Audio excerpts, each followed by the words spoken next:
Qual que é a sua opinião sobre o Bispo Edir Macedo? O que você acha do Templo de Salomão? E o R.R. Soares, o Valdomiro, o Santiago? Qual a sua opinião sobre o Silas Malafaia do Ministério Vitória em Cristo?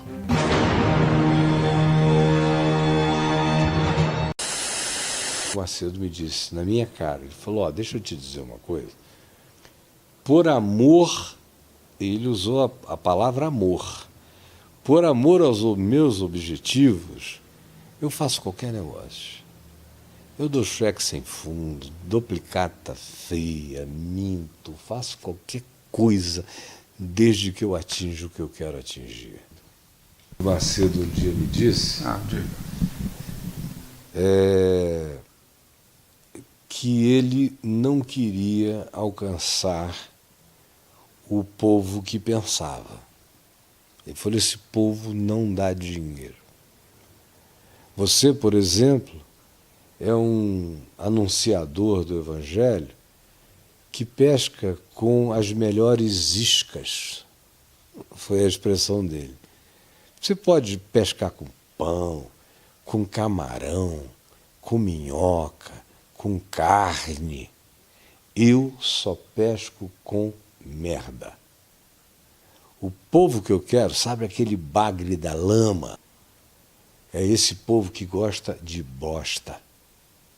Esse é que eu quero alcançar, porque esse vem com uma avidez. Foi isso que ele te disse? Absolutamente isso, eu digo na cara dele, porque ele não me disse só uma vez, ele disse mais de uma vez. Ele me disse que ele é formado em estatística, ele é bom de matemática. Ele disse o seguinte, olha, nos meus cálculos, eu não estou nem aí se 97% da população me odiar. Eu só preciso de 3% da população para ter mais dinheiro do que qualquer um em qualquer lugar. Porque esses 3% desesperados da população dispostos a fazer qualquer coisa vão me dar todo o dinheiro que eu preciso para fazer o que eu desejo.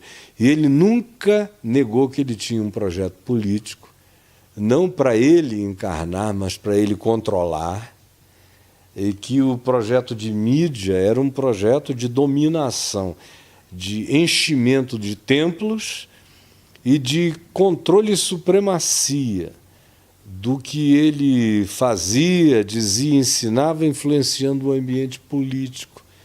Eu conversei bastante com ele no início dos anos 90. Então, o que eu tenho a respeito dele tem a ver com o que ele me disse, pessoalmente, não em 5, 10 minutos, mas em vários encontros de horas e horas e horas de conversa, bem como o que me disseram os seus principais assessores durante muito tempo.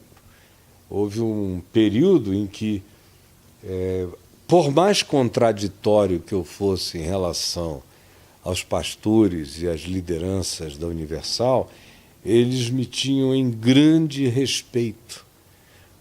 Muitas vezes eu ouvi deles, tanto quanto eu ouvi do Macedo, a frase seguinte, o que você faz está tudo certo, só não dá certo.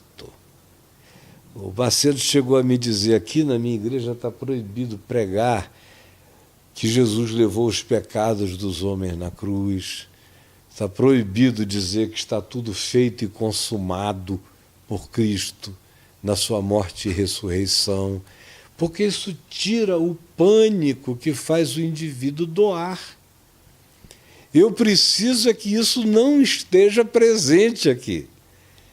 Portanto, Jesus Cristo é o Senhor é uma coisa da placa, mas pode observar, lá dentro toda a pregação é sobre barganha, de acordo com o pior, com o que há de mais primitivo e de mais tribalesco do Velho Testamento. E é isso que impõem lá, porque é a partir da afirmação de que se você não puser dinheiro sobre você virá maldição, de modo que é um Deus que só entende linguagens monetárias, que não está nem aí para a sinceridade do pobre, O pobre tem que roubar do patrão para botar um dinheiro naquele gasofilácio para esse Deus diabólico, de acordo com a promessa lá feita, enriquecer o indivíduo, prosperá-lo e fazê-lo ir adiante apenas na perspectiva monetária, de uma existência absolutamente medíocre. O cara chega medíocre, angustiado, e depois de um tempo fica perverso e supremacista. Como foi uma outra coisa que o Macedo me disse na minha cara. Ele falou: deixa eu te dizer uma coisa. Você é um homem de Deus, mas é um cara cheio de pudores. Ele te ameaçou alguma vez? Ele te processou alguma vez? Não, nunca. Ele me respeita. Como é que ele te vê? Ele me vê como um homem de Deus. É por isso que ele nunca fez nada e os outros todos nunca fizeram nada. Eu tenho consciência total de que ele me vê como alguém que não está brincando de viver Deus. Você acha que ele tem medo de você? Não, eu acho que ele, em algum lugar do coração, ele tem temor de Deus o suficiente para não tentar mexer com a minha vida, porque ele sabe que eu estou vivendo com sinceridade e honestidade diante de Deus aquilo que eu anuncio, que eu prego e que eu ensino. Qual a sua opinião sobre o Silas Malafaia do Ministério Vitória em Cristo? Conheço o Silas desde que ele tinha 18 anos de idade. Eu pregava e ele não faltava, ia em todos os lugares onde eu pregava. Quando o Macedo passou a pagar $40 mil por mês a ele, para ele ficar de plantão para bater em mim, porque o Macedo disse: eu não quero falar mal do Caio, mas eu preciso de alguém que fale. E o Silas aceitou essa função por alguns anos. Todas as vezes que eu ia fazer alguma declaração como presidente da Associação Evangélica Brasileira e a mídia anunciava que eu ia fazer uma declaração, ia chamar uma coletiva para definir alguma coisa, o Silas me procurava. Não no telefone, ia pessoalmente ao meu escritório e implorava para eu não dizer isso, porque ele dizia: eu te respeito. Um homem como você nasce uma vez no século, ou talvez até mais, com essa ousadia de ser de Deus sem se esconder. Então não faz isso. Eu sei que você é de Deus, mas eu não posso perder os $40 mil mensais. Quando ele te procurava, o que você falava para ele? Eu dizia: eu sinto muito, Silas, que você tenha vendido a sua alma, tenha tocado o seu direito de primogenitura espiritual por um repasto, por um prato de lentilhas. É uma linguagem do Velho Testamento sobre Jacó e Esaú. Você gosta ou não gosta do Silas Malafaia? Você acha que ele faz um bom trabalho ou não? Eu acho que ele faz um desserviço ao Evangelho. Ele é um cara sem caráter, no mínimo, para alguém que se vende assim. Fico muito triste, porque eu o conheci jovem e ele teve todas as chances do mundo de fazer a coisa certa. Ele só não acha lucrativa. Não somente ele. Nós estamos falando de dois indivíduos aqui que representam milhares de outros idênticos. Então vamos lá. E o R.R. Soares, o Valdomiro, o Santiago? Todo mundo da mesma escola. É? Todo mundo. O R.R. e o Macedo começaram juntos. O Valdomiro é egresso, brigado da igreja do Macedo. Eu me lembro uma vez de uma conversa minha com o falecido Dr. Roberto Marinho. Ele me convidou para batermos um papo sobre o que estava acontecendo religiosamente no Brasil, mais ou menos em 90, 91. Aí eu cheguei lá, ele me falou assim: me apresente as cifras. Foi a primeira pergunta. Eu falei: que cifras, doutor Roberto? Ele falou: as cifras de Deus. Aí ele disse: porque eu gastei, por exemplo, 2 bilhões e 400 milhões ano passado para ter um faturamento de 400 milhões. Eu botei 2 bi na frente.